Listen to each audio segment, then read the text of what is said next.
S ಪರ್ವ big crime news ಒಂದು update ಆಗ್ತಾ ಇದೆ. ಸ್ನೇಹಿತನಿಂದ ಸ್ನೇಹಿತನೇ ಕೊಲೆ ಆಗಿದ್ದಾನೆ ಎನ್ನುವ ಘೋರ ಘಟನೆಯೊಂದು ಬೆಳಕಿಗೆ ಬರುತ್ತಿದೆ. ಮನಸ್ಸನ್ನು ಗಟ್ಟಿ ಮಾಡಿಕೊಂಡು ಈ ಸುದ್ದಿಯನ್ನು ನೋಡಿ.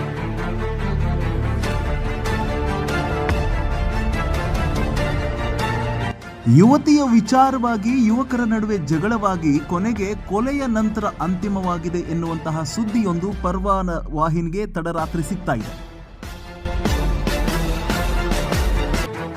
ಯುವತಿಗೋಸ್ಕರ ಕೊಲೆಯಾಗಿರುವ ಘಟನೆಯೊಂದು ನಡೆದಿದೆ. ಬಾಗಲಕೋಟೆ ಜಿಲ್ಲೆಯ ರಬಕವಿ ಬನಹಟ್ಟಿ ತಾಲೂಕಿನ ತೇರದಾಳ ಪಟ್ಟಣದಲ್ಲಿ ನಡೆದ ಬರ್ಬರ ಹತ್ಯೆ ಅಂತ ಹೇಳಲಾಗ್ತಾ ಇದೆ.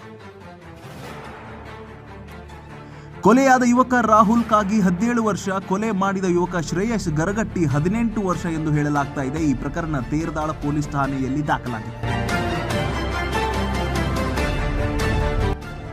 ಇನ್ನು ಯುವತಿಗೋಸ್ಕರ ನಡೆದ ಕೊಲೆ ಅಂತ ಹೇಳಲಾಗ್ತಾ ಇದೆ. ಇನ್ನು ಮರ್ಡರ್ ಮಾಡಿದ ಯುವಕ ಪರಾರಿಯಾಗಿದ್ದಾನೆ ಎನ್ನಲಾಗ್ತಾ ಇದೆ. ಹೆಚ್ಚಿನ ತನಿಖೆಯನ್ನ ತೇರದಾಳ ಪಟ್ಟಣದ ಪೊಲೀಸರು ಈಗಾಗಲೇ ನಡೆಸಿದ್ದಾರೆ.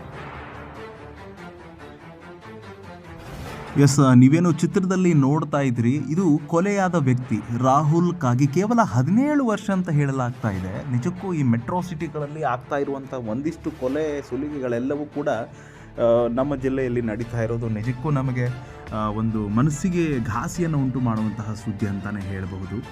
ಸದ್ಯಕ್ಕೆ ಒಂದು ಯುವತಿಗೋಸ್ಕರ ಈ ಒಂದು ರಾಹುಲ್ ಕಾಗಿ ಅನ್ನುವಂಥ 17 ವರ್ಷದ ಯುವಕನನ್ನು ಕೊಲೆ ಮಾಡಿ ಹೋಗಿರುವಂತಹ ಆ ವ್ಯಕ್ತಿ ಈಗಾಗಲೇ ಪರಾರಿಯಾಗಿದ್ದಾನೆ ಅನ್ನುವಂಥ ಸುದ್ದಿ ಇದೆ.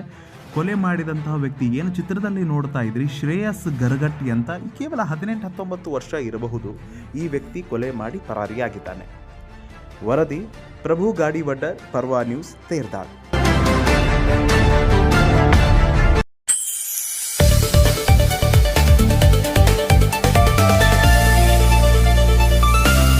ಪರ್ವ ನ್ಯೂಸ್ ಕನ್ನಡ, ಇದು ನಿಮ್ಮ ವಾಹಿನಿ.